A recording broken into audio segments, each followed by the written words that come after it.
Now, before I jump into today's video, I wanted to address a comment that was recently made on one of my videos because it is a valid concern. Everybody's trying to gain their YouTube channel off these two little children that have disappeared. It's pathetic what humans will do for gain. You know, I think there are channels that are doing this just for gain and forget about Jack and Lily. Forget about the reason that we're here. You know, the channels that will share anything because they know it's going to get them lots and lots of views, or the channels that will jump in on a case without doing the research and then put out information that's based on having very little knowledge of the case. The channels that claim false credentials to convince you that you should watch their channel, or the channels whose egos are so huge that all they want to do is try and crush competition. And sure, many of us do hope that we are going to gain subscribers from our videos, that people are going to look at what we create and think, yeah, we want to see that. But for many of us, it's not the reason that you think. For many of us, we try and build our channels so we can make a difference, so that we can be seen, so that we can get the stories of these missing children out there and know that people are going to hear those stories. People are going to pay attention. See, the advantage of being a YouTube channel is that we don't have an editor telling us what cases we have to cover or what news we need to cover. So we can choose our content. It means we can continue to talk about cases that mainstream media are either barely talking about or not talking about at all. So in front of you, we have Jack and Lily. We don't see a lot of articles now from mainstream media. Little Melody Buzzard in the middle. Her case is not getting as much attention as it should, in my opinion. Little 9-year-old. This photo is several years old, and I believe there is a newer photo. But she's missing. Her mother took her somewhere, and her case needs exposure. And we can do that with our YouTube channels, sometimes more effectively than mainstream media, who might only give a 2-minute block in their news about these children. Little Leo up in the top right-hand corner of this screen, Leo Escalante. He was 2 earlier this year when his mother's boyfriend ended things for him. You barely see anything in the media about Leo because he's not a blonde white boy.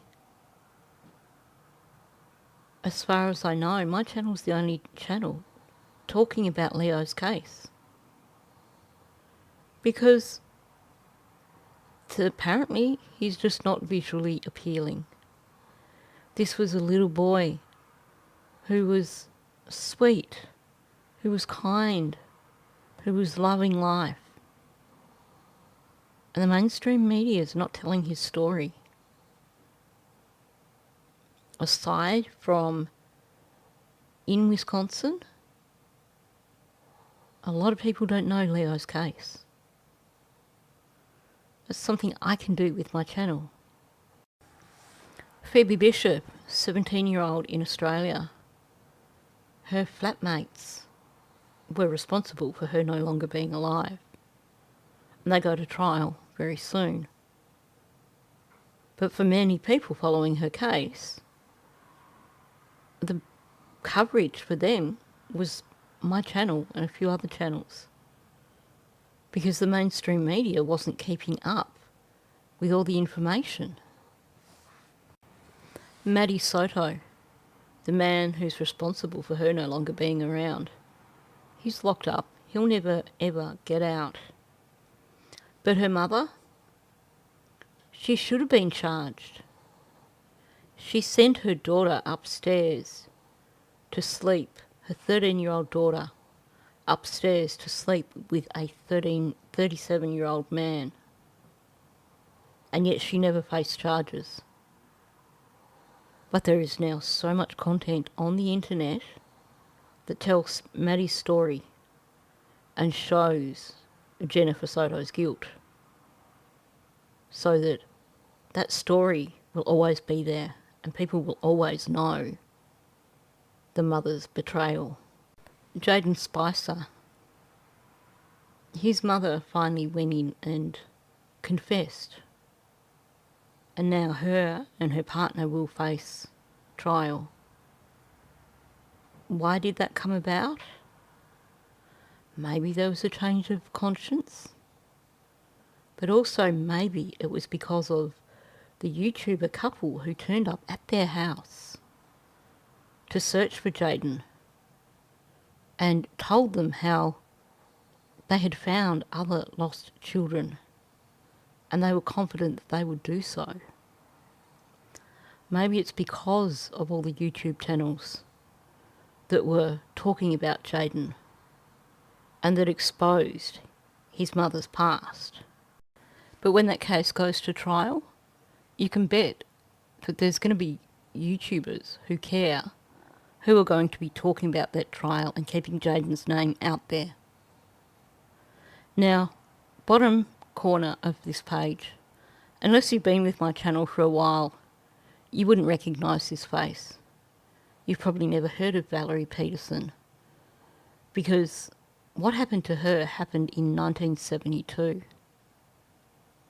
And it happened because of a drunk man driving his truck who decided that just for fun, he would swerve off the road and play chicken with these two little girls who were riding their bikes. They had done the right thing and moved off the road, and he swerved off the road also. Valerie's friend didn't get hurt. Valerie was killed instantly. He never got charged because his family had influence in that town. Valerie herself would be forgotten if not for one small page on the internet telling her story and one small YouTube channel seeing that page and making videos about it. Because I want to make sure that Valerie's story stays out there and that people know that she did exist.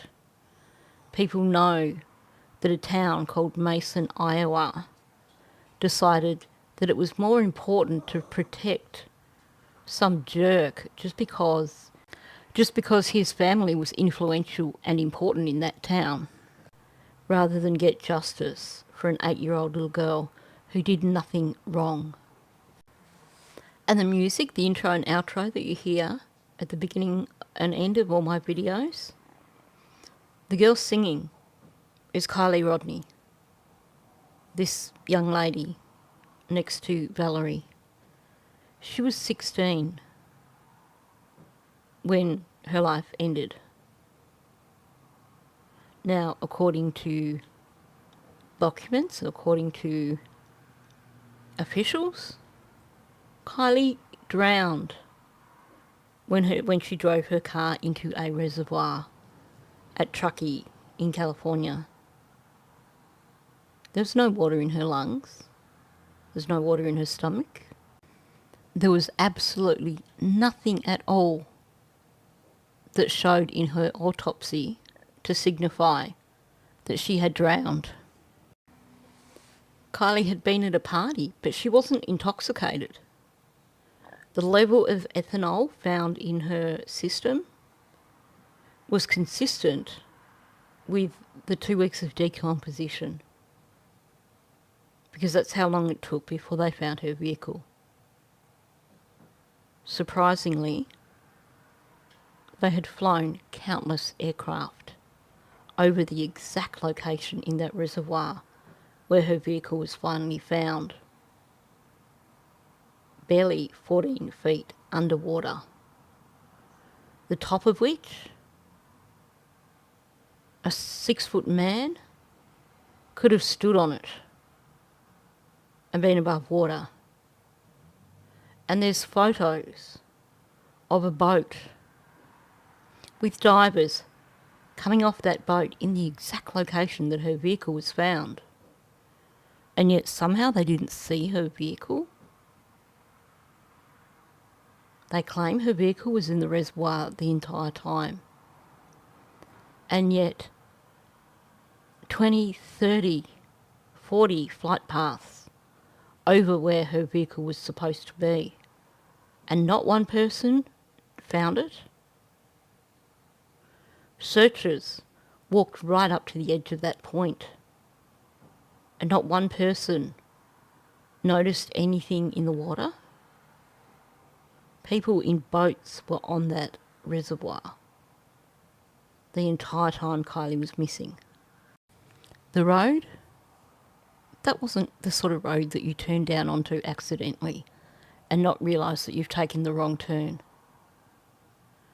There are so many things that prove that Kylie did not drive herself into that reservoir. And without channels like myself continuing to mention what happened to Kylie, continuing to talk about what happened to Kylie,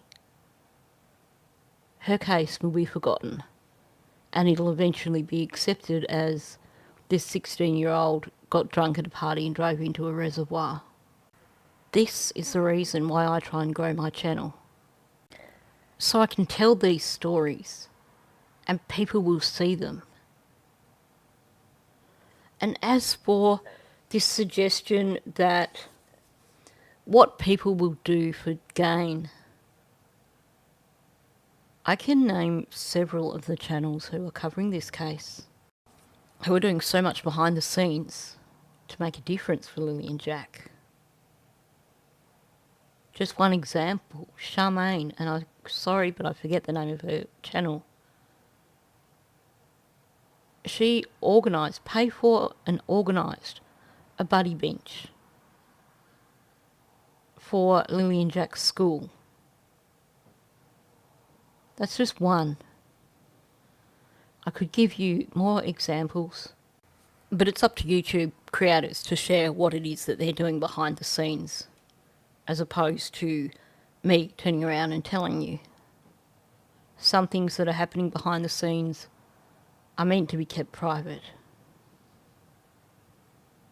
We don't just turn off our microphones and forget about this case. Many of us are putting everything we can into this case. So don't judge us for asking people to subscribe to our channels. Instead, ask us, what is the motivation behind our channels? Ask us why it is that we're so passionate about growing our channels and having more people see our content. Now, I know that was a somewhat lengthy introduction, but I think it's important just to let people understand where a lot of us are coming from. Lily and Jack won't be the last case that I cover. Same with Justin's channel, Daphne's channel, Sunny's channel. There'll be more children who go missing. There'll be more children whose lives are ended by someone who should be caring for them. And we're here to be their voice. So don't judge us for asking for subscribers if you don't know why we are doing it in the first place. Right, so just a quick recap after yesterday's video, because this is a bit of a series. I shared 2 different aerial shots of the property. This one that you can see first of all was taken on either the 2nd or the 3rd of May. We know that because there is another shot of this, and you can see the different vehicles that were there at the time, before everyone cleared out after the fight at the end of the driveway. This photo, which everyone had argued proved that the children weren't playing on the swings before they went missing, if you take a closer look, you'll see that the entire fence is finished. This image comes from CBC News, and this only appeared for the first time on the 16th of May. This is a much later image. And as I mentioned in yesterday's video, the woodpile had been further down the driveway. So the woodpile was moved there after the children went missing. You saw in that original photo that I showed you that there were swings there. That was 2nd or 3rd of May. But from listening to Janie's interviews and Janie's audio, she never specifically said Jack and Lily were playing on the swings. In her interview with CBC, it was like, here are the swings. This is where Jack and Lily played. The only time we see any sort of reference in terms of Janie saying that they played on the swings is in the documents. And as I mentioned, it is quite easy when someone is doing an interview with someone in a case for them to misinterpret the information they are being given. So we don't know if Janie did specifically say in that interview that they were on the swings. She could have just said the same as what she said so many other times. They were here where the swings are. They were playing outside. There's 2 swings where the kids play. Not once do we hear Janie say that they were playing on the swings. She also criticises Malaya for not pushing them on the swings. And I've said multiple times before, at the very least, Jack would not be able to get on the swings on his own. Lily, maybe, would depend on the height of the swings. But to push themselves? Possibly not. But it really doesn't seem like they were playing on the swings, because Janie does not mention it as playing on the swings. She just places them in that area. And I mean, we know this is all hogwash anyway. Those children weren't there Friday morning. But it helps us to understand, because she's done with Thursday afternoon and Friday morning what she's done so many other times, in that she's basically got her timeline all muddled and confused. And I think she's split her timeline. She has them playing in the same location on Thursday afternoon. And I can't help thinking that she's just basically translated that across to Friday morning, because she needs a story for Friday morning to be able to say that she heard them playing. Okay, so for now, I'm going to leave the discussion of the swings and move on a little bit further. So let's listen to some more audio. If 2 kids get out of a fence and Jack and Lily are all the time yelling, especially Lily, come on, Jackie, let's go, Jackie, let's go, Jackie. So we've heard that so many times. If 2 kids get out of a fence and then Lily's saying, come on, Jackie, let's go, Jackie, let's go, Jackie. I'm going to put a pin in that for just a moment. There's a few other bits of audio related to this that I want to play before I discuss it. I just proceed to, I'm guessing, play outside, and then they must have just got out to the back fence, and then... So Daniel's making the same suggestion. He guesses that they must have gone outside to play, and then he says, and then they must have just got out to the back fence. I will come back to this, but before I play the next bit of audio, I just want to ask, he said they must have just got out to the back fence, but that is after them getting outside to play. So they must have got out of where to the back fence. His timeline, his narrative here isn't linear. He's guessing that they proceeded to play outside, and then they must have just got out to the back fence. Things don't add up with this. It's all I hear out here. When the kids get out of the fence and come out through here, I would have heard them yelling, "Come on, Jackie, let's go, Jackie, let's go." I didn't hear anything. So she's pretty consistent with this notion, if the kids get out of the fence, then she should hear them. She should hear Lily going, "Come on, Jackie, let's go." I'm going to come back to that same clip in just a moment.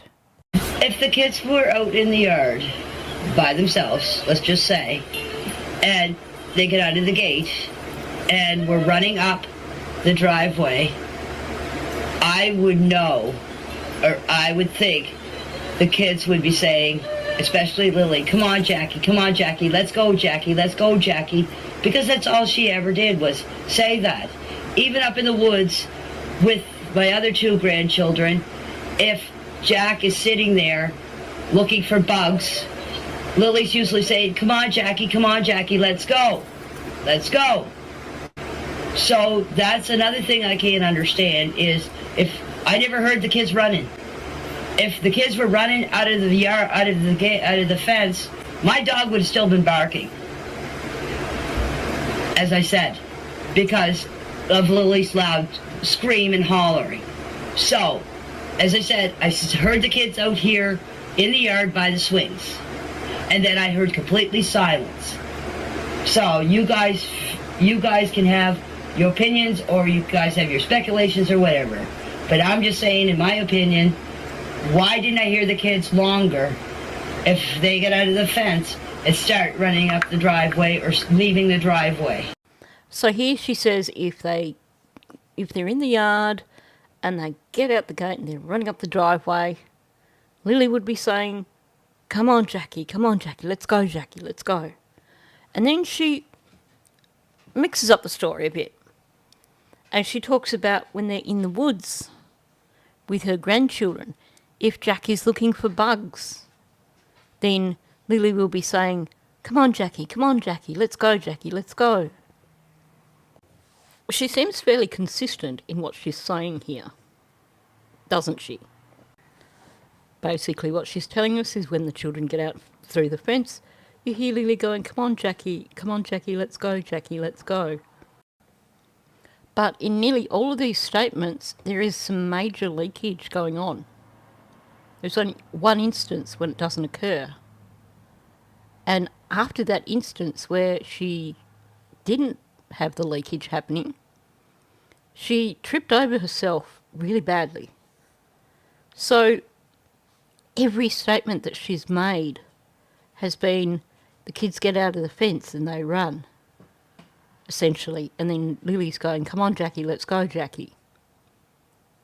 Except this time, she started by saying, if the kids are in the yard and they get out the gate and are running up the driveway. It's the only time she's referred to them getting out the gate. Every other time, they've gotten out of the fence. To me, this is leakage, because she consistently speaks about them getting out of the fence. But here, she has differentiated and actually mentioned the gate. So she's not talking about the gateway as the fence, because she refers to that separately on one occasion. This is leakage. The other reason why we know that it's leakage is this. If the kids were running out of the yard, out of the gate, out of the fence, she's been consistently saying out of the fence. And it seems like she's suddenly become aware of the fact that she's doing it. Because this stumble happened straight after she said out of the gate. So it seems like she's been very cautious there. She's tried to make sure that she's got to remember to say if they got out of the gate as opposed to out of the fence. And that was fine at the start of the statement. But as the statement got on, she was so busy focusing on what she was saying that her brain just got all confused over what that word was that she was meant to say. You know what it's like when you try and remember something so hard that in the end you can't remember which is the right version that you meant to say. And that's what she's done. So she says, if the kids were running out of the fence, she got it wrong completely. She would have been better off saying the gate. But in her mind, she's concentrating so hard on getting the word right that when yard comes out, her brain is like, hang on, that's not the word that I meant to use. She spits out the right word, gate. But then her brain goes, well, actually, you're referring to getting out of the fence. In her brain, she's thinking of the children actually getting out of the fence.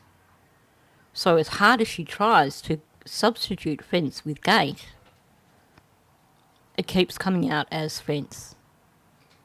So out of all those statements, only once does she say getting out the gate, and that is at the very beginning of the statement, when clearly she's had a bit of focus time, and then as the statement progresses, she reverts. I'm going to come back in a minute to the come on Jackie stuff, but I'm going to play again where she's saying this same thing in her interview for CBC. It's all I hear out here. When the kids get out of the fence and come out through here, I would have heard them yelling, come on, Jackie, let's go, Jackie, let's go. I didn't hear anything. Now, I mentioned before, in terms of her body language, that when she's talking about the kids getting out of the gate, but she refers to the fence, and she says, and they get down here, and she's indicating down the driveway, down along the driveway, as opposed to up in the woods. But what else is happening here? Her body language does not match with her speech. It's not synchronised. Or is it? So she says if the kids get out of the fence and come out through here,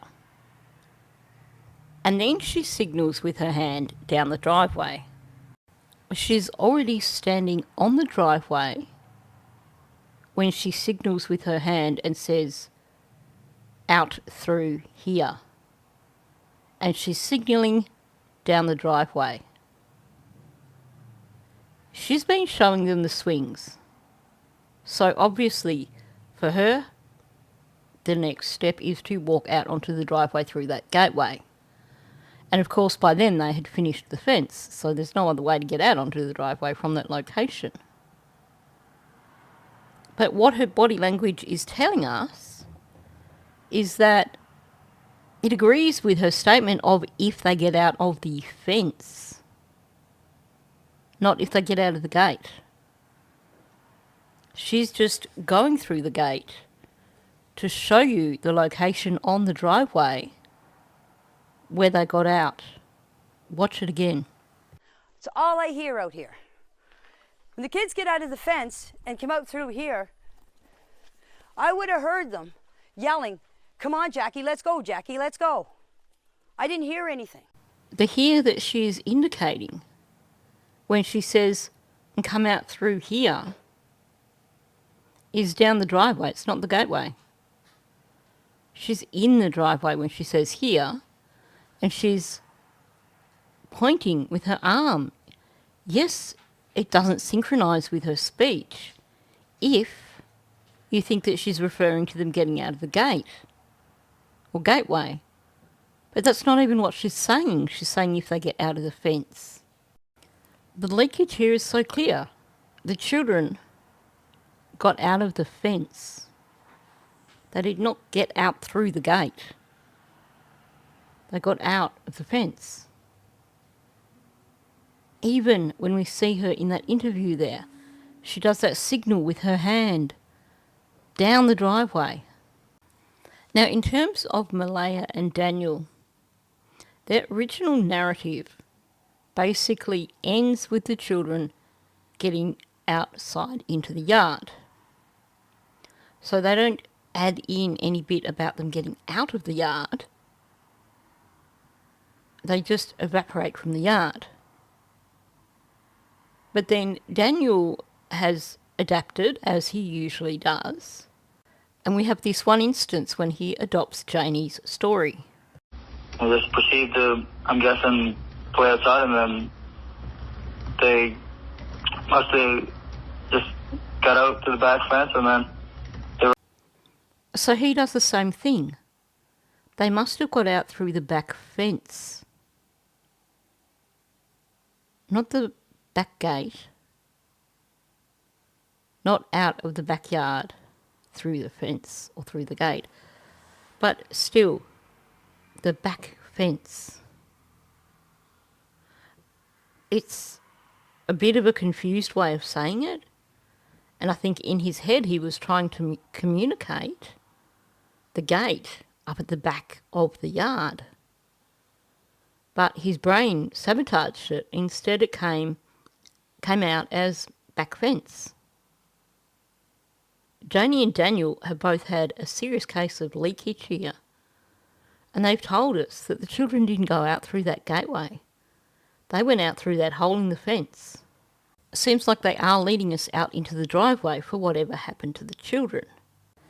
Now, the other thing that we get quite consistently from Janie is this sing-song thing that she says that Lily was doing. The, come on Jackie, let's go Jackie, let's go Jackie. We only get one variation, and I'm going to play that for you. They would run around the yard, and that's all I ever heard was Lily saying, come on Jackie, let's go Jackie, come here and play Jackie, come here and play. So in that instance, we still get the usual bit at the beginning, come on Jackie, let's go Jackie, and then at the end we get come here and play, which basically tells us that the come on Jackie isn't like the kids running around playing some sort of chasings game. It is Lily trying to get Jackie to go with her. Come here and play. It's not, come on Jackie, catch me if you can. But it's, come on Jackie, come here and play. Stop what you are doing and come here and play. And just put a pin in that for a moment, because I want to go over some other audio which discusses the children and their play habits. Other than that, he was a curious little boy. That's all he would do all day. When he was outside was sit and turn boards over or rocks over looking for bugs and worms. So here Janie is saying that all he would do all day is sit and turn boards over or rocks over looking for bugs and worms. Well, we know that's not an activity that Lily overly enjoyed because she didn't like bugs and she didn't like worms.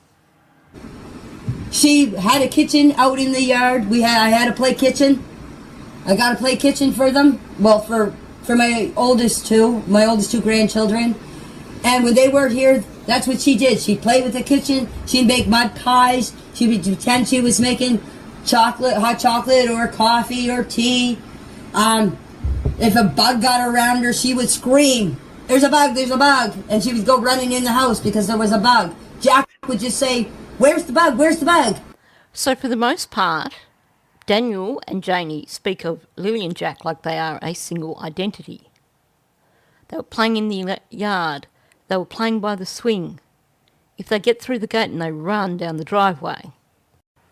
But here we have Janie establishing that they would play by themselves. They didn't play together all the time. Jack liked to go looking for bugs and worms. Lily liked to go play in her kitchen and make mud pies and stuff. And we get the comment that if she sees a bug or a worm, she's going to scream and run inside, while Jack's going to turn around and go, where's the bug? He's going to want to go see the bug as opposed to running inside and taking off and not seeing it. I think from listening to Janie's narrative, from listening to what has been said by Daniel and even Malaya, they were playing in the room next door, we get this impression that they play together all the time. But when you listen, it's not so much the case. She put my hats on. She wanted glasses like me, so I took an old pair of glasses and popped the lenses out. And when she was here, she'd run around the house with the glasses on. She was very chatty, very excitable. Just to give you a break from Janie's voice for a while, we have descriptions from Belinda of how Lily used to try and model behaviours. So she would copy the behaviours that Belinda did. She wanted to wear a hat like Belinda's. She wanted to wear glasses like Belinda's, which wasn't something that Jack was involved in. It was something that Lily enjoyed doing on her own. Yeah. He'd find toys, and he was a very quiet little boy. He'd just play with himself. Lily was very lively, bouncing around the kitchen. So Belinda's telling us here that he would find toys and he would just play by himself. And Lily was lively and she'd be bouncing around the kitchen. So what she's saying here is that essentially Jack would get in the zone. He wouldn't worry about Lily bouncing around the kitchen. He would be playing with his toy. That's the impression that I get from listening to that. Which fits in with him and his bugs and worms. That he would focus on his bugs and worms and not necessarily pay attention to what it was that Lily was playing. They're lively little ones that Lily is full of life. She's into everything. She's into everything, and she's really girly. But yeah, she used to, whenever she come to visit, she got so used to seeing me in my hats and wearing glasses, so I had to take an old pair of glasses and break the lens out of them so that she could wear them around the house. She liked dolls, she liked stuffed animals, and she just had this prim and proper way of almost like she was posing all the time. But she always reminded me of a little girl that lived in her own dream world. She'd play with her toys and she's chattering away to herself. Now, Jack didn't overly talk a whole lot. Mm-hmm. He was a very quiet little boy. Okay. He was a very quiet, shy little boy, very reserved. At least up until that age, mm-hmm. Very reserved. But he quietly played with the toys, and he liked the stuffed animals. He played with them, and he loved the toy horse I had there for them. So I have to say, thank you, Belinda, for all this invaluable information. I'm so grateful that we have Belinda and Chelsea here who care about these children and who are here to fill in the gaps for us when they can. But what Belinda is telling us here is that both Lily and Jack were quite happy to play on their own. They could entertain themselves without needing to play with each other. Lily enjoyed playing with her dolls and her stuffed animals. But she could also go into her little dream world and play with her toys and chatter away to herself. Not to Jack, but to herself. And then she says about Jack how he was quite quiet and he was happy to just be in his own little zone and playing by himself. And yet, you would think from what Janie is saying that Lily wasn't able to play by herself and that she needed Jack to join her because she was always yelling to him, "Come on, Jackie, let's go." Now, I've discussed this a few times in the past, and that is that I believe that the only times when Janie actually did supervise Lily and Jack was when her grandchildren were there. The rest of the time, it was about the noise that they made. When you listen to the way she describes what's going on with Lily and Jack, she's referring to hearing them in this location. Hearing Lily going, "Come on, Jackie, let's go, Jackie."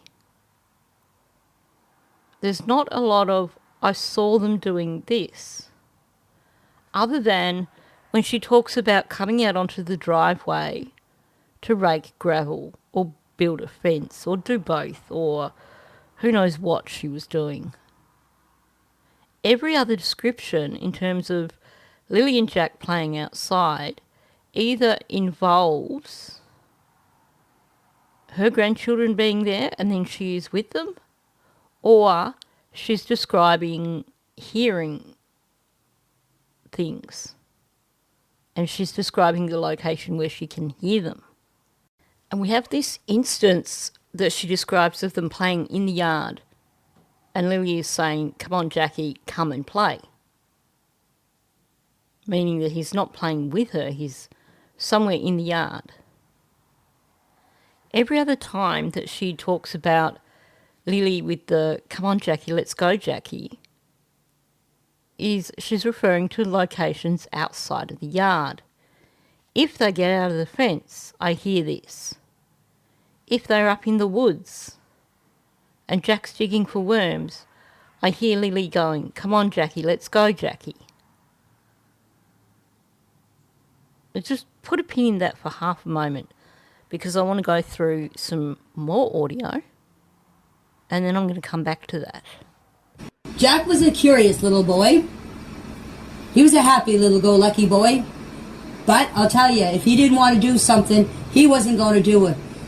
Because when I would get after him to put his shoes on, and when he was running around his bare feet, I would say, "Jack, put your shoes on." I've said this. And he would just stand there and put his arms up, fold his arms up and go, "Eh, eh, eh, eh." And that's all I would get out of him. Now, I just want to point something out.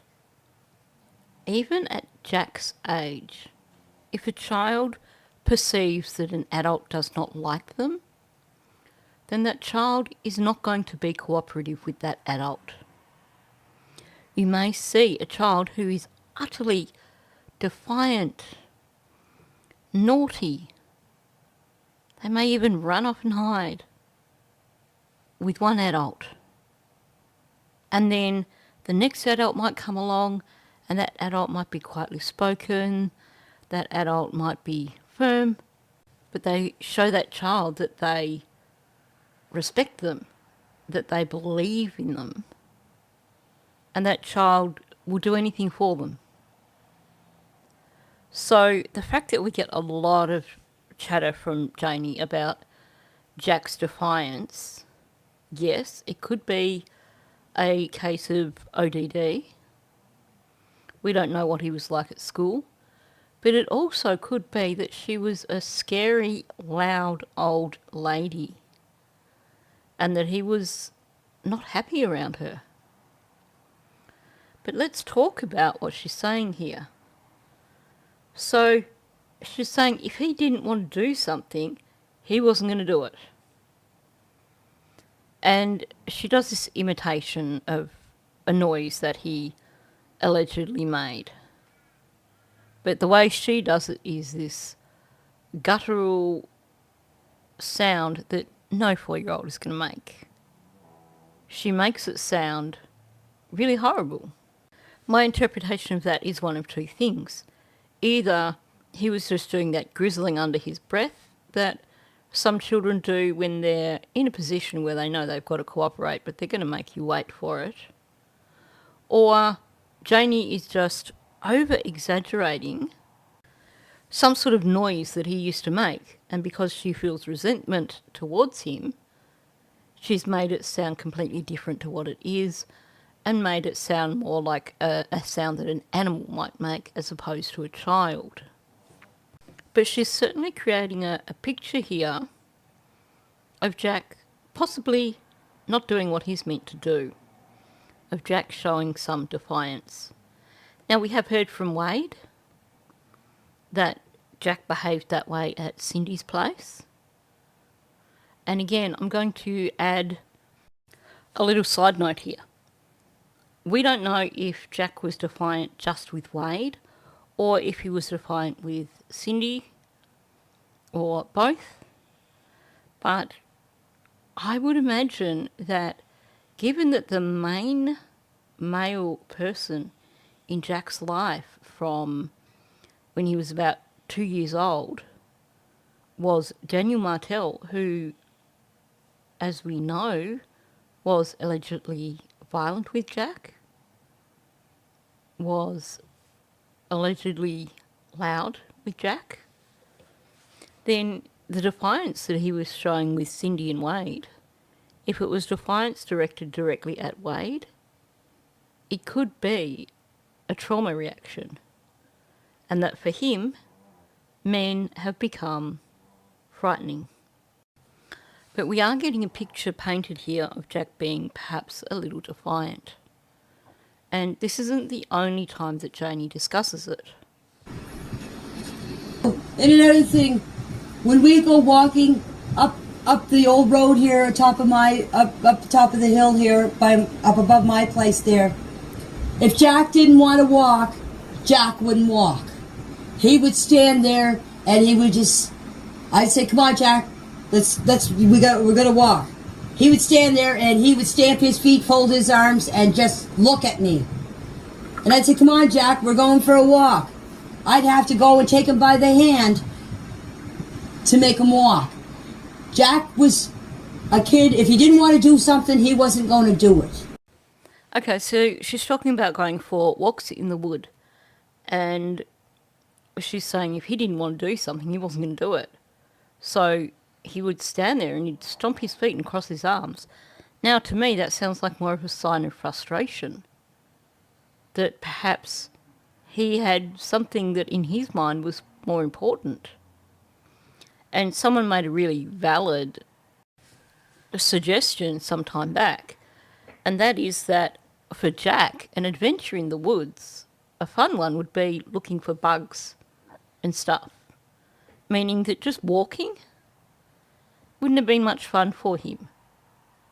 So the being stubborn, in Janie's eyes, sounds like there was a bit of frustration going on there, the stomping the feet. That maybe for him, being in the woods meant a chance to look for bugs, and nobody was going slow enough to allow him to do so. But again, we're getting this story of Jack being stubborn, and she's saying, look, you know, we'd be going through the woods and I'd be, "Come on, Jack, we've got to walk." And he'd stomp his feet and cross his arms and just look at her. So she'd say, "Come on, Jack, we're going for a walk." And then she says she had to take him by the hand to make him walk, because if he didn't want to do something, he wasn't going to. So again, we have Janie talking about Jack being a little bit defiant. If it wasn't his way, he wasn't happy about it. Like I said, his relationship to Janie could have had an impact here. But Jack, no. Jack would not move if you didn't take him by the hand and tell him to come on. So she's reiterating there, Jack would not move unless you took him by the hand and told him to come on. And I don't know how long after that, I heard Daniel yelling for the kids. I figured he was yelling at the kids to get inside, or Jack was letting my chickens out, which he usually does. He let them out a few times. So I figured Daniel was getting mad at him for that. The next thing you know, I dozed off again a little, maybe dozed off, or I get up about 5 or 10 minutes after that, and I found Malaya outside, standing there holding Meadow on her hip, and she was holding her on her right side of her hip. Again, she's painting a picture here of Jack being perhaps a little bit defiant and perhaps a little bit naughty. Although if you are looking at a child who is ODD, oppositional defiant, then sometimes they do behaviours like letting out chickens because it gets them attention. they don't differentiate between positive and negative attention in some regards. Although I don't think that's the situation. But she's talking about Jack again. Once again, painting him as a little bit disobedient, a little bit defiant. She thought that the reason Daniel was yelling because Jack had let her chickens out again. Did you notice what she said though? She makes it sound like it's a regular occurrence. She said she thought he was calling them inside or Jack was letting her chickens out, which he usually does. But then she tacks on the end that he's let them out a few times. So she's saying he usually does this. He's let them out a few times. Doing something a few times does not mean that it is a habit. Does not mean it is something you usually do. A few times is once or twice, not regularly. Usually implies that you do it regularly. But she is, again, giving this impression that maybe Jack wasn't always so cooperative. But did you notice Janie's language as well here? When she's talking about Jack digging his heels in, they were in the woods, and her comment was, he would say to him, "Come on, Jack, we've got to walk. Come on, Jack, we're going for a walk." And she was saying she would have to take him by the hand to make him walk. But it wasn't just that she had to take him by the hand. She would have to say, "Come on." Now, earlier in the video, we heard Belinda talking about how Lily would basically model her behaviour on Belinda. So Lily had a little gardening hat and a little pair of glasses that Belinda had popped the lenses out. We've heard that Lily liked to do the play kitchen out in the yard, making mud pies and hot chocolate and things like that. So it sounds like she did pick up a lot of behaviour from observing others.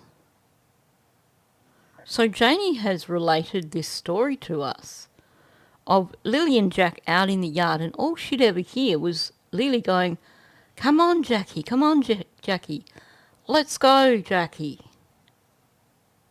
Even in the woods, if they were in the woods, it would be, "Come on, Jackie, let's go, Jackie." Now, I always got the impression, based on what she was saying, that it was, and I think this was intended this way, that we were supposed to believe that Lily was leading Jack into mischief. I get the impression that Janie liked Lily even less than she liked Jack. But what if Lily wasn't leading Jack into mischief? Was Lily trying to lead Jack away from mischief? Was Lily trying to get Jack to come back into the yard, for example? Or to get him from letting the chickens out? Because the only instance when we hear Janie referring to Lily saying, "Come on, Jackie, come and play," is when they're in the yard. Every other story that she says that involves Lily saying to Jack, "Come on, Jackie, let's go," evolves around if they had got into the driveway or if they were up in the woods with her grandchildren. And specifically when she's talking about them being up in the woods, she says if Jack was up there and he was playing with worms and bugs and stuff, and Lily would be, "Come on, Jackie, let's go, Jackie." Well, according to Janie, when they went into the woods, they played in the fort. So if she was saying, "Come on, Jackie, let's go," where would they be going? Other than back down to the house. So I think that Janie has intentionally given the impression that Lily was leading Jack into mischief, that she was encouraging him to follow along when she was going places that she wasn't meant to. But when you listen to what's being said here, especially when you listen to Janie talking about how when they were in the woods, the only way she could get him to move was to take his hand and say, "Come on, Jack, let's go." Well, she didn't say the let's go, but she may as well have done. That puts things in a different light, doesn't it? If she's talking about hearing the children outside, and she gives this narrative of if the children get out through the fence and all I hear is Lily going, "Come on, Jackie, let's go, Jackie." Is it possible that what was happening here is that Jack had gotten out of the fence for some reason and Lily was telling him to come back, let's go. Come on, Jackie, let's go. Like, let's go, get your ass back in the yard before we get into trouble. We know that Jack used to get quite a lot of black eyes. We know that Lily was super protective of her baby brother. We haven't been told that in words, but you can tell from the pictures that are out there. We know Janie didn't like Malaya. We know that Lily was a lot like Malaya. In appearances, at least. So it would make sense that Janie disliked Lily more than she disliked Jack. And it seems that one thing that Janie does very, very well when it comes to these children is victim blame. So she's not going to tell her audience that Lily was actually trying to be a responsible big sister and get Jack to do the right thing. That Lily was mimicking behaviour that she learned off Janie from walks in the woods where Janie would be, "Come on, Jack, let's walk." Well, come on, Jack, we've got to walk. Lily's version was, "Come on, Jackie, let's go." But Janie's not going to tell us that because she has to victim blame here. She doesn't like Lily, so she doesn't want to shine a good light on Lily in any way whatsoever. Now, there is a part 3 to this tomorrow. But in the meantime, I'm going to leave you with this question. If it was the case that Lily was trying to get Jack to come back into the yard because he was heading out of the yard for some reason, what reason would Jack have to be doing so, to be heading out into the driveway or at least heading out through the fence? There's a quite simple answer to that question, but I'll bring you that tomorrow because we're already up to an hour. And again, the things I want to tie together take a little bit of time. So on that note, thanks for listening. If you are new to my channel, please subscribe. Also, please hit that like button that gets these videos out into the algorithm. And please leave a comment below. Thank you, and I will catch you in the next one.